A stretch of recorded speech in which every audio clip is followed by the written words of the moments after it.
어떤 것처럼 감사해요. 이 구절을 통해서 우리는 우리에게 주어진 첫 번째 교훈을 발견할 수 있습니다. 우리가 어떻게 감사해야 하느냐 하는 것이고 그 대답은 바로 감사의 일상화입니다.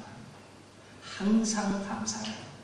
다니엘에게는 기도하고 감사하는 것이 하나의 습관과 같은 것이 있어요.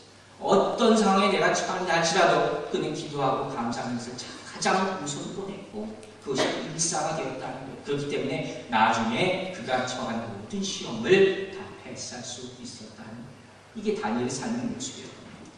여러분이 아시는지 모르겠지만 노만 빈센트 필이라는 유명한 박사님 계십니다. 이분이 이런 말을 했어요. 누구든지 매일 아침에 일어나서 15분씩 기도하면 절대로 실패하지 않는다. 여러분 어떻게 생각하십니까? 아멘이 되세요? 안 돼. 못 믿어지요? 못 믿어주시는 분은 오늘부터 한번 해보시기 바랍니다. 과연 이 사람은 말이 맞나? 매일마다 아침에 15분씩 기도하면 내가 절대로 실패하지 않는다. 성공한다는 뜻인데 과연 그렇게 하는 건 보자는 겁니다.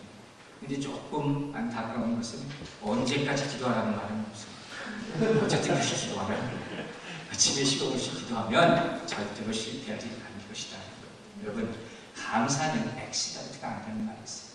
우연히 되는 것이 아니라 감사는 계속해서 돼야 됩니다. 내 체질같이 되는 거예요. 내 성품같이 되는 거예요. 즉 우리가 항상 계속해서 실습하고 연습해서 이 감사가 습관화되어야 됩니다. 그래서 내 성품으로 나타나는 이게 감사가 됩니다. 이와 같이 감사할 수 있는 여러분이 되시길 바랍니다. 먼저 어떻게 감사하라고? 일상으로 감사 일상입니다. 또 어떻게 감사해야 하느냐? 자발적으로 감사하라는 얘기를 합니다. 내 마음속에서 우러나와서 감사를 해야 된다. 여러분 감사하지 않는다고 누가 뱉때리는 사람이 있습니다. 문 열어주는데 땡큐 안에 누가 딱 때렸겠다. 그런 사람 아무도 없어요. 감사 안 해도 되는 거예요. 그런데 탈레드를 보니까 이런 재미있는 말이 하나가 있습니다. 감사를 모르는 자를 벌하는 법을 하나님께서 만드시지 않은 이유는 감사할 줄 모르는 자를 이미 불행으로 벌하셨기 때문이다. 무슨 소리인지 아시겠어요? 굳이 벌할 필요도 없고 그 삶 가운데 그 입술 가운데 감사의 언어가 단 한 번도 없는 사람은 그 사람이 불행한 삶을 살고 있다는 거예요. 채찍을 들 필요도 없다는 거예요. 그 삶 자체가 불행한 거예요. 여러분 생각해 보십시오. 여러분의 언어 가운데 감사가 있습니다. 여러분의 삶 가운데 마음 가운데 감사가 없나? 한 번이라도 있습니다. 아니면 그렇지 않습니다. 그게 바로 내가 지금 온 세상 여기 이 세상에서 지금 뭘 하고 있는가 이걸 발견할 수 있는 척도가 되는 것이고 여러분 잘 아시는 에디슨 있지 않습니까? 발명한 에디슨. 이 사람이 어렸을 때 청력을 잃었다고 합니다. 그게 얼마나 불편하고 어렵겠습니까? 근데 말년이 돼서 그 삶을 회고하면서 이 에디슨이 이런 말을 했다고 합니다. 물론 나도 어렸을 때는 참 불편하고 어려운 적이 많았다. 원망도 해봤다. 그러나 내가 그렇기 때문에 나는 발명에만 몰두할 수 있었다. 왜 그렇겠습니까? 귀가 잘 안 들리기 때문에 주위에서 시끄럽게 간섭하는 방해 안에 있는 소리를 들을 수가 없기 때문에 오히려 발명에만 연구에만 몰두할 수 있었다는 것입니다. 그래서 나는 이제 돌아보니까 내가 이로 인하여 내가 감수할 수 있다. 이런 고백을 하게 된다.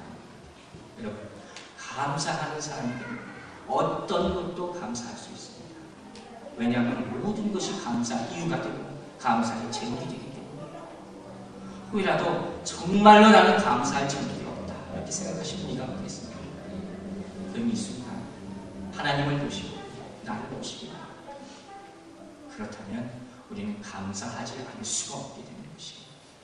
내가 이 모습 이대로 하나님 앞에 그냥 서 있을 수 있다는 것 자체가 우리는 감사할 수 있어야 하는 것입니다.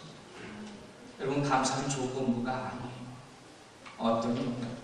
일상으로 또 자발적으로 감사할 수 있는 여러분들 되시기 바랍니다. 자, 이와 같이 일상으로 자발적으로 항상 마음에 우러나서 감사라고 이렇게 설명을 하는데 이것이 갑자기 되는 게 아닙니다. 쉽게 감사가 나오는 것이 아니라는 거예요. 우리는 이제부터 살펴봅시다. 과연 어떻게 하면 내가 이렇게 감사를 일상적으로 할 수 있을까? 내 마음으로 우러나서 과연 할 수 있을까?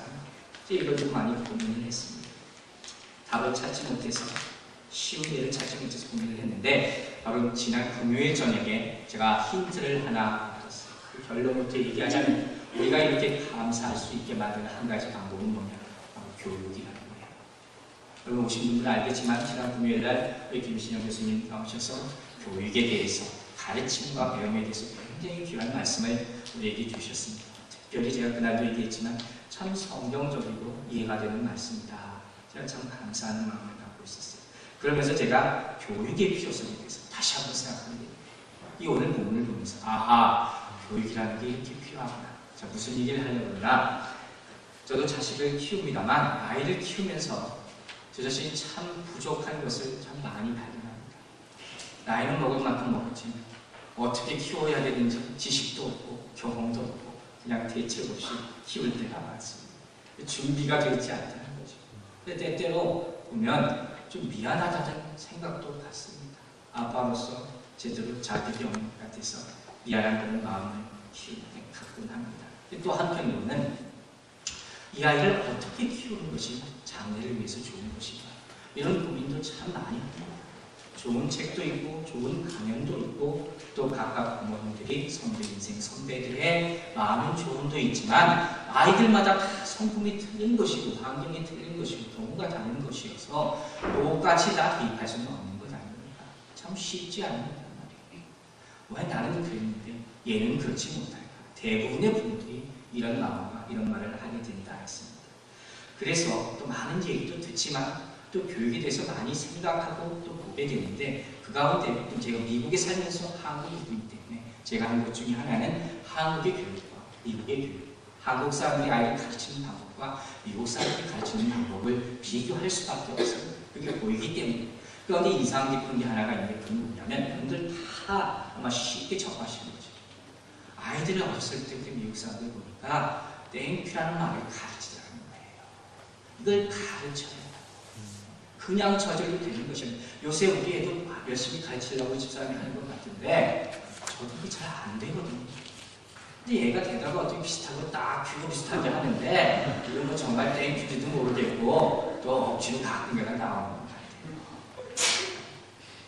근데 제가 이 트래비스 전도사님 계시지만 아마 내가 한국말로 하니까 무슨 말인지 모르겠지만 좋은 말 I'm talking about your family. 그 세라 사모님이 아들 첫째 브로디를 가르치는 모습을 보면서 제가 참 많이 놀랐어요. 여러분이 아시는지 모르겠지만 굉장히 엄하게 가르칩니다. 굉장히 엄하게 가르쳐서 놀랄 정도로 엄하게 가르치는데 전에 한번 집에 브로디가 조금 어렸을 때 트래비스 전도사님 집에 놀러 가가지고 이렇게 보는데 애가 그 애 체어 있지 않습니까? 음식을 거기 앉아서 밥 먹다가 숟가락을 자꾸 떨어뜨립니다. 때로는 일부러 떨어뜨리거든요. 관심을 끌고. 근데 어쨌든 밥 먹다 떨어지면 애가 이렇게 밥을 먹게 있어서 이거 못 빠져나가는 거예요. 그러니까 엄마가 주스를 줘야 돼요. 근데 엄마가 주스를